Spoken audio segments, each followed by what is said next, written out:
All right, welcome to Notes 8-4. We are on page 113 in the notes.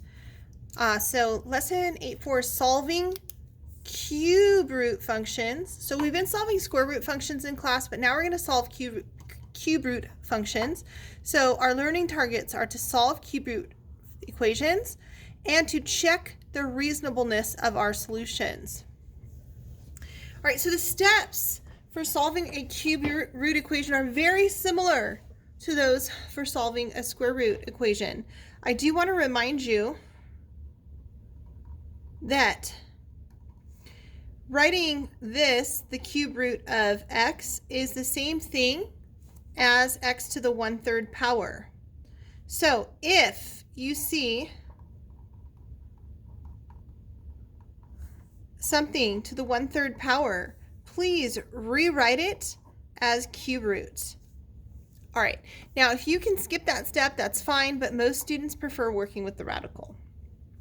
So that's the first step, and then the next step would be to isolate the radical term. And then since we have a cube root, just a reminder, the opposite of cubing is cube rooting. So you're going to cube both sides of the equation and solve for your unknowns. All right, let's look at the first example. I'm going to do it separately off to the side. So it says solve the equation for cube root 2x minus 1 and then minus 5 equals 3.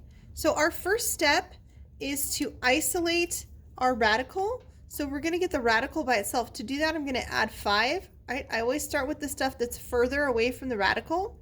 So I have 4 cube root 2x minus 1 equals, that would be 8. My next step would be divide both sides by 4. My 4's would reduce. I would have the cube root of 2x minus 1 is equal to 8 divided by 4, which is 2. Now that my radical is isolated, right, my radical is isolated here, now I'm going to cube both sides. So I'm going to raise both sides to the 3rd power. And a cube root and a cube are inverses, so all that's left is the 2x minus 1. And then 2 to the 3rd power would be 2 times 2 times 2, which is 8. And now I will solve for x by moving my 1 over and then dividing both sides by 2. And I get that x equals 4.5 or 9 over 2. All right. Now we can check our equation or our answer back in our radical. So I'm going to do the check back on a separate sheet of paper.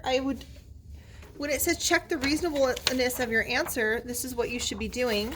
So you're going to substitute in 9 over 2 into your original equation.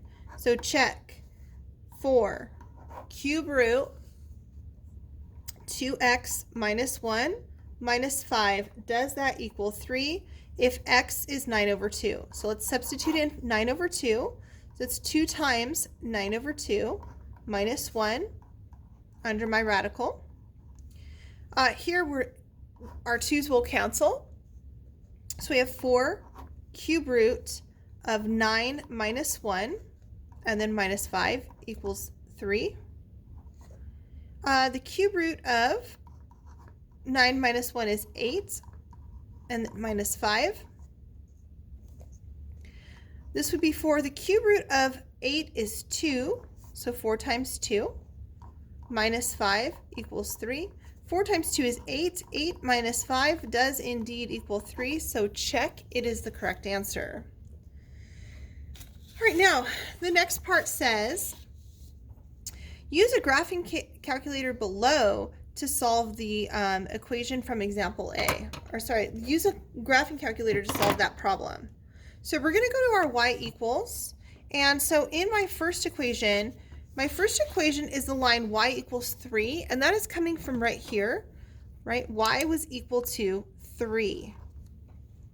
And so I'm going to put in y equals 3 into my calculator, and then I'm going to put in cube root of x, all of this jazz right here on the other side. So 4 times the cube root. So when I do a cube root in my calculator, what I'm going to do is I'm going to raise it to the 1/3 power.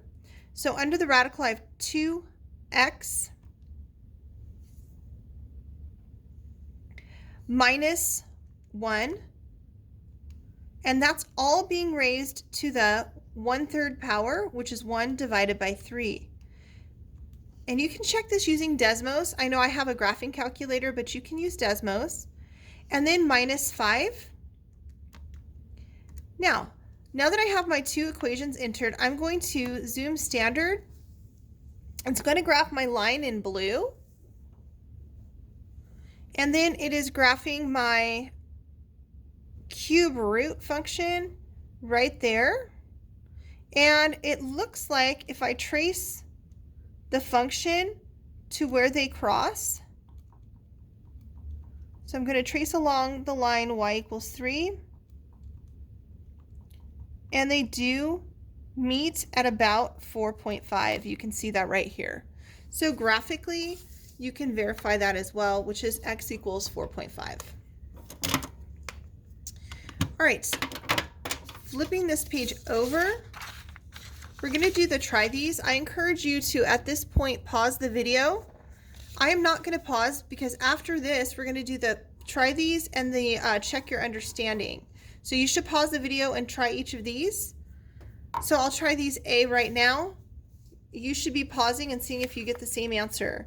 So we've got 4 plus x minus 1 all to the 1/3 power equals 2. It says you may use algebra techniques or a graphing calculator. I'm going to use algebra, so I'll subtract 4 from both sides. I get x minus 1 to the 1/3 power is equal to -2. Now I'm going to cube both sides. I have my radical isolated. If you would like to rewrite this, you can. This is going to be the cube root of x minus 1 is equal to -2. And I'm going to cube both sides. So I'll raise both sides to the 3rd power. Remember, I'm raising this entire value to the 3rd power.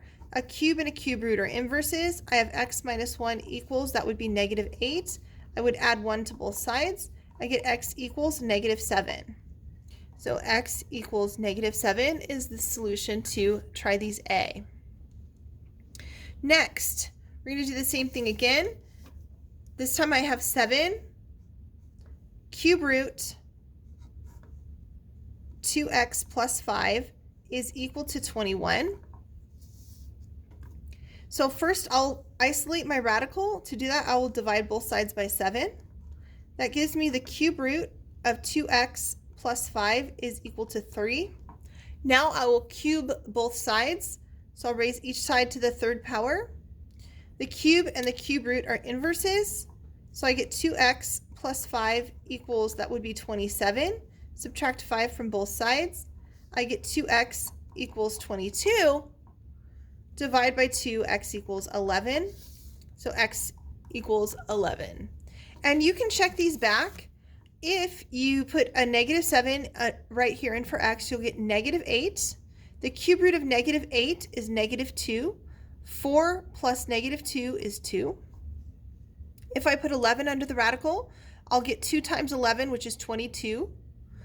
22 plus 5 is 27. The cube root of 27 is 3. 7 times 3 is 21.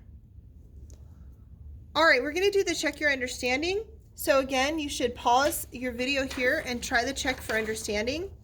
Solve each equation. So we have, for the first one, A, the cube root of x minus 1 is equal to 5. So the first thing is to isolate the radical, but this is already isolated. Step 2 is to raise the radical or to each side to the 3rd power. So the root and the exponent will reduce out. I get x minus 1 equals, that's 125, 5 times 5 times 5. And then I would add 1 to both sides and I get x equals 126. I can verify that by checking it under the radical. If I substitute in 126, I'll take 126, subtract 1, that's 125, and the cube root of 125 is 5. For B, we have the cube root of 3x minus 1 minus 6 is equal to negative 4. So again, isolate my radical first. I'll add 6 to both sides. I get the cube root of 3x minus 1 is equal to 2.